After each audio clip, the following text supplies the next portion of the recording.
오늘은 종교개혁 508주년이 되는 기념주일입니다. 그래서 오늘은 야곱의 일대기 중에서 신앙인의 자기 개혁과 관련해서 우리가 이렇게 거울처럼 그렇게 들여다볼 수 있는 부분이 있어서 우리가 함께 생각해보고 더 은혜와 결단의 시간을 우리가 갖고자 합니다. 먼저 오늘 본문의 배경을 한번 살펴보겠습니다. 이삭의 쌍둥이 아들 중 동생으로 태어난 야곱은 어느 날 형 에서에게서 팥죽 한 그릇에 장자권을 사고 뒤이어서 아버지를 속여서 장자의 축복을 받게 됩니다. 그 일로 인해서 형 에서의 분노를 사죠. 그래서 급히 외삼촌 라반의 집으로 도피하게 됩니다. 그곳에서 라반의 두 딸 레아와 라헬 그 두 딸과 결혼을 했고 어느덧 이제 세월이 흘러 20년의 세월이 흘러요. 그곳에서 그는 많은 부를 축적합니다. 그러자 이 외삼촌 라반과 또 그의 아들들의 눈초리가 심상치가 않은 거예요. 그러던 중 그는 내 조상의 땅, 내 족속에게로 돌아가라 하는 하나님의 음성을 듣습니다. 결국 그는 어느 날 비밀리에 외삼촌 라반의 집을 탈출합니다. 그런데 삼촌 라반은 사흘 후에 그 사실을 알게 돼요. 그래서 추격조를 꾸려서 7일간 쫓아가서 야곱의 가족을 따라잡게 되죠. 그런데 가서 보니까 잡을 핑계거리가 없어요. 왜? 그들이 그들이 섬기던 우상이죠. 드라빔을 가지고 갔는지 알았는데 찾지를 못한 거예요. 찾지 못합니다. 결국은 그들을 놓아주게 되고 야곱의 가족을 인정해 주기로 약속을 합니다. 그 과정에서 하나님은 라반에게 야곱에게 선악간 말하지 말라. 그러면 창세기 31장 24절에서 그렇게 명령을 하십니다. 즉 하나님의 간섭하심이 있었다라는 거죠. 하지만 그의 귀향길에는 또 하나의 난관이 있었습니다. 뭐예요? 그것은 20여 년 동안 복수의 칼을 갈고 있던 형 에서와의 만남입니다. 사자들을 먼저 보내요. 그래서 형에게 용서를 구했는데 사자는 돌아와서 뭐라고 얘기합니까? 형 에서가 400명의 부하들을 데리고 그를 마중 나온다는 그런 소식을 가지고 옵니다. 야곱은 두렵고 또 답답해서 자기와 함께한 그 동행자와 짐승들을 두 떼로 나눠요. 그래서 먼저 보내고 자신은 야복강에 남아서 밤이 새도록 기도합니다. 내가 주께 간구하오니 내 형 에서의 손에서 나를 건져내시옵소서. 간절히 하나님께 부르짖습니다. 그리고 그 밤에 야곱은 놀라운 경험을 해요. 어떤 사람과 날이 새도록 씨름을 했는데 야곱을 이기기 어려워지자 야곱의 허벅지 관절을 칩니다. 이 야곱의 허벅지 관절이 어긋났어요. 그럼에도 야곱은 그를 놓지 않습니다. 날이 세려하자 그는 가려고 했지만 야곱은 그를 붙잡고 당신이 내게 축복하지 아니하면 가게 하지 않겠습니다. 그렇게 얘기해요. 그러자 그 사람이 뭐라고 얘기합니까? 내 이름이 무엇이냐 물어요. 그가 야곱입니다 대답하자 내 이름을 다시는 야곱이라 부를 것이 아니요 이스라엘이라 부를 것이니 이는 내가 하나님과 겨루어 이겼음이니라. 그렇게 말씀하시면서 야곱을 축복해 줍니다. 야곱이 그곳 이름을 브니엘이라 붙였는데 그 뜻이 뭐예요? 내가 하나님과 대면하여 보았으나 내 생명이 보존되었다. 그 뜻이에요. 이후에 용기를 얻은 야곱은 형 에서를 만나기 위해 야복강을 건너죠. 그리고 형 에서와의 극적인 상봉을 합니다.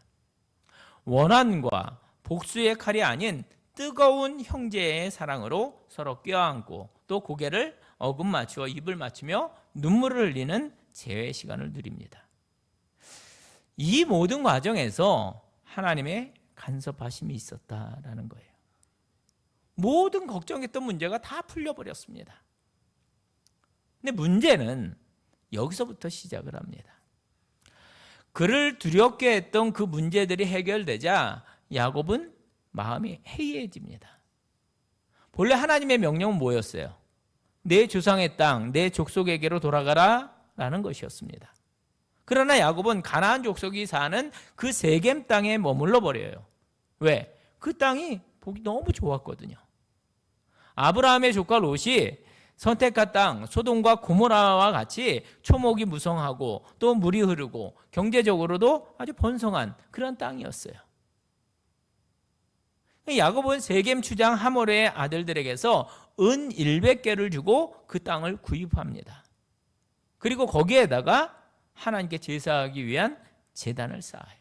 그리고 그것 이름을 엘로헤 이스라엘이라고 그렇게 붙입니다.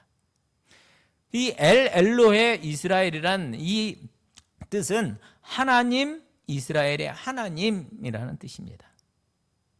그리고 이름 너무너무 잘 졌어요. 하나님 이스라엘의 하나님. 야곱은요 모든 것이 완벽하게 잘 되었다 그렇게 생각하고 있었습니다. 그러나 하나님이 보시기에는 그 모든 것이 불완전했습니다. 그것은 하나님이 가라고 하신 땅이 아니었거든요. 더군다나 여러분 하나님의 사람들에게 세겜은 유혹의 장소였습니다. 거기에 거주하다 보면 자연스럽게 하나님을 떠나고 잃어버리게 되는 그러한 장소가 바로 그 세겜 땅이었습니다. 결국 세겜에서 그는 큰 시험을 만나게 되죠. 야곱의 딸 디나가 그 땅 여자를 보러 나갔다가 그곳의 추장 세겜에게 강간을 당하게 됩니다. 이 사실을 알게 된 야곱의 아들 시므온과 레위는 그들을 속여서 할례를 받게 한 후에 습격해서 그곳의 남자들을 다 죽여버립니다. 이 소문이 주변의 가나안 족속들에게 퍼져요. 그들이 가만히 있을 리가 없죠. 그들의 보복이 두려웠던 야곱은 결국 집과 토지를 그대로 버려두고 도망가는 신세가 됩니다. 바로 그때 하나님께서 야곱에게 나타나셔요. 1절 말씀 보세요. 하나님이 야곱에게 이르시되 일어나 베델로 올라가서 거기 거주하며 내가 내 형 에서의 낯을 피하여 도망하던 때에 내게 나타났던 하나님께 거기서 제단을 쌓으라 하신지라. 일어나 베델로 올라가서 거기 거주하라고 그렇게 말씀하셔요. 그리고 거기서 하나님께 제단을 쌓으라 말씀하십니다. 저는 여기서 이런 생각을 했습니다. 하나님께서 그 야곱을 그냥 가만 놔뒀으면 야곱은 어디로 갔을까? 지금 이 상황에서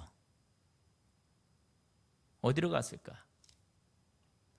바단 아람 라반의 집에 있을 때 하나님은 야곱에게 어디로 가라고 말씀하셨나요? 내 조상의 땅, 내 족속에게로 돌아가라. 여러분 창세기 31장 3절에 나와요. 그렇게 말씀하셨거든요.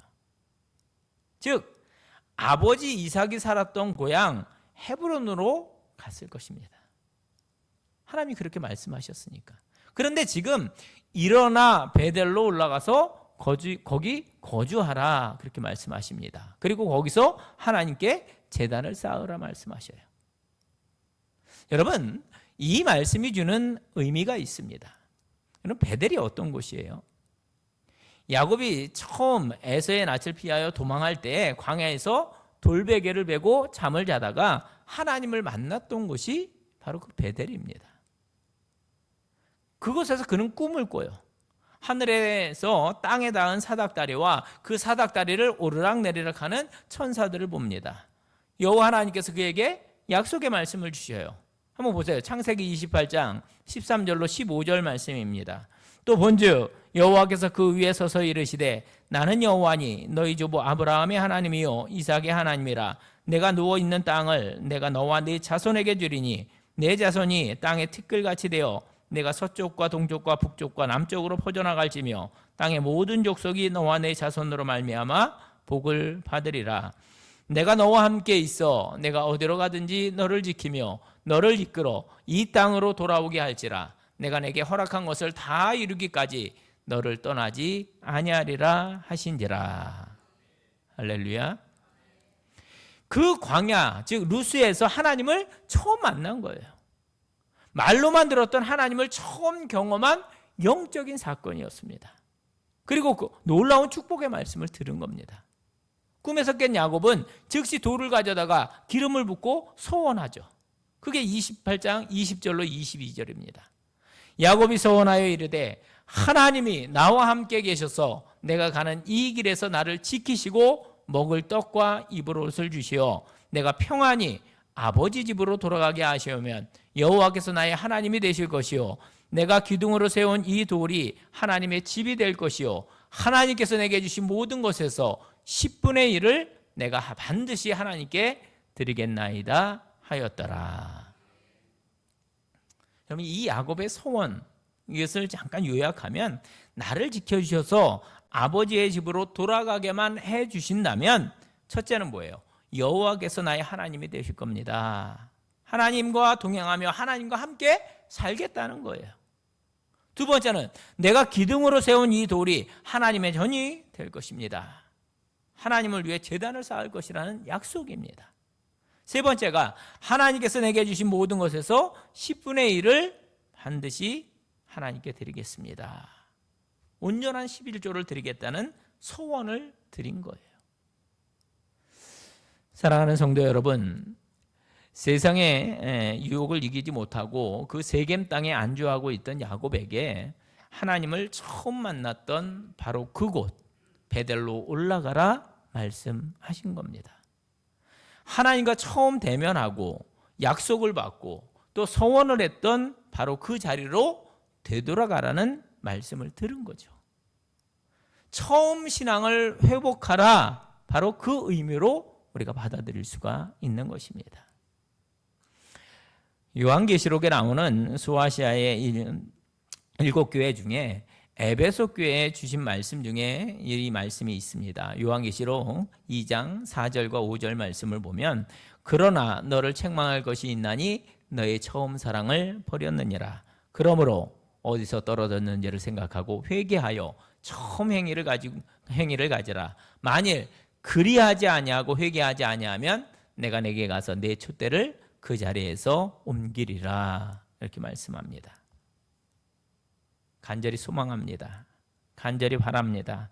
처음 순수했던 그 신앙으로 돌아오라는 그 하나님의 부르심을 들을 수 있기를 간절히 바랍니다. 자, 이제 하나님의 그 부르심을 들은 야곱은 그제야 깨달아요. 자신이 하나님을 떠나 있었고 하나님 앞에 서원한 그 약속을 지키지 않았구나 하는 것을 저가 깨닫게 됩니다. 자신이 얼마나 하나님 앞에 큰 죄를 저질렀는지를 깨달은 거죠. 그래서 새로운 결단을 내립니다. 자신뿐만이 아니에요. 가족 또 자기와 함께 모든 자에게 결단을 촉구합니다. 그게 본문 2절과 3절입니다. 야곱이 이에 자기 집안 사람과 자기와 함께한 모든 자에게 이르되 너희 중에 있는 이방 신상들을 버리고 자신을 정결하게 하고 너희들의 의복을 바꾸어 입으라. 우리가 일어나 베델로 올라가자. 내 환난 날에 내게 응답하시며 내가 가는 길에서 나와 함께 하신 하나님께 내가 거기서 제단을 쌓으려 하노라 하매.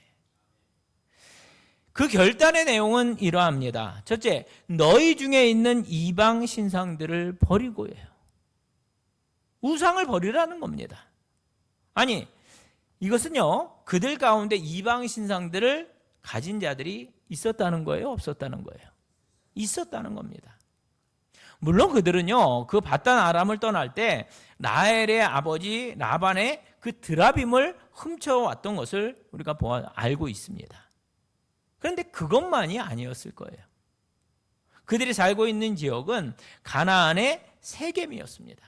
이는 아무리 주의한다고 해도 자연스럽게 그냥 그들의 문화가 야곱의 가족들에게 젖어들었을 것이에요. 결국 그들은 세겜의 문화를 아주 조금이라도 받아들인 상태가 되었다는 것을 암시하고 있는 것이죠. 그 결과를요, 4절에서 잘 보여주고 있습니다. 그들이 자기 손에 있는 모든 이방 신상들과 자기 귀에 있는 귀고리들을 야곱에게 주는지라. 야곱이 그것들을 세겜 근처 상수리 나무 아래에 묻고, 야곱의 말을 들은 그들이 자기 손에 있는 모든 이방 신상들과 자기 귀에 있는 귀고리들을 야곱에게 줍니다. 여러분, 이것들 모두가 이방신의 문화와 관련이 있는 것들이었어요. 또 세겜의 상수리 나무는요, 여러분, 특별한 의미를 가집니다. 신앙적인 의미인데, 아브라함이 하란에서 살다가 하나님의 말씀에 순종해서 가나안 땅에 들어왔을 때 처음 도착한 곳이 세겜 땅 모래 상수리 나무였습니다. 거기에서 하나님께서 아브라함에게 나타나셔서 내가 이 땅을 내 자손에게 주리라 그렇게 약속하셨을 때 아브라함이 제단을 쌓던 곳이 바로 상수리 나무 아래였습니다. 훗날 여호수아가 가나안 정복을 완성한 다음에 백성들을 모아서 우리는 여호와만 섬기겠나이다 라는 그런 약속을 받아내죠. 여호수아는 큰 돌을 가져다가 세겜의 상수리 나무 아래에 세우고, 여호수아 24장 27절이에요. 모든 백성에게 이르되 보라, 이 돌이 우리에게 증거가 되리니 이는 여호와께서 우리에게 하신 모든 말씀을 이 돌이 들었음이니라. 그런즉 너희가 너희의 하나님을 부인하지 못하도록 이 돌이 증거가 되리라 하고, 그렇게 선포한 거예요. 상수리 나무는 그런즉 언약이고 또 갈보리 십자가의 상징입니다. 그러므로 야곱이 이 세겜 땅에 있는 상수리 나무 아래에 우상들을 묻은 것, 이것은요 하나님께 나아가는 일에 방해가 되는 것을 완전히 청산한다 하는 그런 결단의 표시이고, 할아버지 아브라함이 가지고 있었던 그 순수한 신앙으로 복귀하겠다라는 그런 선언이기다라는 겁니다. 여러분, 오늘날 우리들의 우상은 무엇입니까? 우리들의 우상, 하나님보다 더 사랑하는 것이 우상이잖아요. 하나님보다 더 앞세우는 재물이든지 자녀든지 명예든지 탐욕, 수없이 많이 있겠죠. 하나님보다 앞세우는 모든 것들은 결국 우상임을 우리가 알아야 하는 것입니다. 믿음이라고 하는 것은 그냥 단순히 뉘우침만이 아니라 버릴 것을 버려야 하는 것입니다. 우리의 영적 세겜 땅, 그 악을 떠나시고 우리의 우상도 예수님의 십자가 아래에 다 묻으시고 오직 하나님을 섬기고 그의 말씀만 지키는 복된 성도들이 되시기를 주님의 이름으로 축원을 드립니다. 두 번째로 야곱은 그들에게 뭐라고 말합니까? 정결하게 하라고 했어요. 정결하게 하라. 외적인 정결함만을 요구하는 것이 아닙니다. 바로 내적인 정결함도 요구한 것이죠. 이방 문화 속에 살며 그들의 내면까지도 이방 신들의 문화에 빼앗기고 있었다는 것을 말합니다. 그렇기 때문에 외적인 정결함과 동시에 내적인 정결함까지 명하는 거예요. 속사람이 새롭게 되어야 한다라는 겁니다. 고린도후서 4장 16절 말씀 보면 그러므로 우리가 낙심하지 아니하노니 우리의 겉사람은 낡아지나 우리의 속사람은 날로 새로워지도다 말씀합니다. 또 세 번째는 뭐냐? 너희들의 의복을 바꿔 입으라고 말합니다. 오늘날 그리스도인은 그리스도로 옷 입은 사람들인 줄로 믿습니다. 로마서 13장 12절로 14절 말씀에 그 말씀이 나와요. 밤이 깊고 낮이 가까웠으니 그러므로 우리가 어둠의 일을 벗고 빛의 갑옷을 입자. 낮에와 같이 단정히 행하고 방탕하거나 술 취하지 말며 음란하거나 호색하지 말며 다투거나 시기하지 말고 오직 주 예수 그리스도로 옷 입고 정욕을 위하여 육신의 일을 도모하지 말라 이렇게 말씀합니다. 또 갈라디아서 3장 26절과 27절은 이렇게 말씀합니다. 너희가 다 믿음으로 말미암아 그리스도 예수 안에서 하나님의 아들이 되었으니 누구든지 그리스도와 합하기 위하여 세례를 받은 자는 그리스도로 옷 입었느니라 말씀합니다. 무슨 말입니까? 예수님을 나의 구주로 영접한 사람은 새로운 신분의 사람이 되었다라는 거예요. 즉 하나님의 자녀, 천국의 시민권자가 되었다라는 것입니다. 자, 이렇게 새로운 결단을 한 야곱은 어디로 올라갑니까? 베델로 올라갑니다. 그들이 그곳을 떠날 때 하나님께서는 사면의 고울들로 크게 두려워하게 하셔서 그들을 추격하지 못하게 하셨다라고 5절에서 말씀합니다. 하나님의 개입하심이 있었다라는 겁니다. 하나님의 보호하심, 하나님의 인도하심이 있었다라는 것이죠. 그렇게 그들은 하나님의 명령을 따라서 그 베델에 도착했고 그곳에서 제단을 쌓으며 그곳을 엘 베델이라고 부릅니다. 여러분 6절 7절 말씀 보세요. 야곱과 그와 함께한 모든 사람이 가나안 땅 루스 곧 베델에 이르고 그가 거기서 제단을 쌓고 그곳을 엘 베델이라 불렀으니 이는 그의 형의 낯을 피할 때에 하나님이 거기서 그에게 나타나셨음이더라 말씀합니다. 여러분 엘 베델은 베델의 하나님이란 그런 뜻입니다.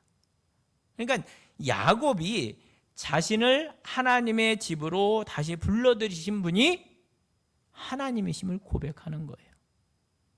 자신을 인도하시는 하나님께 감사하면서 자신의 소원을 이룰 수 있게 하신 분도 하나님이심을 고백하고 있는 것입니다.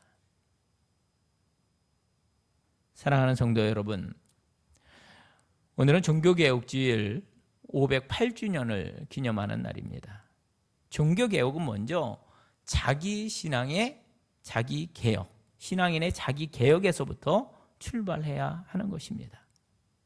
처음 순수했던 그 신앙으로 돌아가는 것, 즉 베델로 돌아가는 것, 이것이 바로 종교개혁인 것입니다. 오늘 본문을 묵상하면서 저는 그런 생각을 했어요. 하나님이 야곱에게 일어나 베델로 올라가라 라는 이 말씀을 그냥 그때만 주셨을까? 이 말씀을 주신 것이 그때뿐일까? 어쩌면 하나님께서는 계속해서 그 야곱을 부르셨는데 야곱이 자기 안락에 빠져서 그 하나님의 음성이 들리지 않았던 것은 아닐까? 그런 생각을 해보았습니다. 모든 것을 잃고 쫓겨나는 그 삶의 위기를 만나니까 그제야 하나님의 음성이 들린 것은 아닐까 하는 그런 생각도 해보았어요. 여러분, 오늘 하나님이 베델로 올라가라 부르시는 하나님의 음성이 들리십니까? 여러분의 베델은 어디입니까? 없는 분은요, 먼저 살아계신 하나님을 만나야 할 줄로 믿습니다. 여러분의 베델은 어디예요? 혹 삶의 위기가 와야 그 하나님의 음성을 들을 수 있겠습니까? 지금 이 시간 여기서 그 음성을 듣고 하나님께로 돌아갈 수 있기를 바랍니다. 분명한 것은 하나님은 지금도 돌아와야 할 그 백성들을 기다리고 계신다는 사실입니다. 바라기는 저와 여러분이 우리 중에 있는 우상, 즉 악을 버리고 마음을 정결케 하고 그리스도로 옷 입고 하나님이 부르시는 그 베델로 올라가는 과감한 결단을 내리는 이 시간이 되시기를 주님의 이름으로 축원을 드립니다. 기도하겠습니다. 거룩하신 아버지 하나님, 오늘 종교개혁 508주년을 맞이하여 우리의 믿음과 또 교회를 돌아보게 하심을 감사를 드립니다. 하나님, 세겜에 머물던 그 야곱처럼 우리가 안일함과 세상의 유혹에 안주하였음을 이 시간 고백합니다. 말씀보다 환경을 더 의지하고 기도보다 세상의 방법을 더 가까이 했던 우리를 용서하여 주시옵소서. 이 시간 주의 음성에 순종해서 베델로 올라가는 저희들 되게 하여 주시옵소서. 처음 사랑을 회복하게 하시고 처음 서원했던 그 믿음의 자리를 다시 세우게 하옵소서. 우리 중에 있는 모든 우상과 불순종을 버리게 하시며 속사람이 새롭게 되어 정결한 마음과 그리스도로 옷 입은 자로 살게 하여 주시옵소서. 하나님께서 다시 부르신 그 자리 베델의 제단에서 우리의 신앙을 새롭게 하시고 개혁된 교회, 개혁된 성도의 삶을 살게 하여 주시옵소서. 오직 믿음으로, 오직 은혜로, 오직 성령으로, 오직 하나님께 영광 돌리는 삶이 되게 주여 도와 주시옵소서. 예수님의 이름으로 기도하옵나이다. 아멘.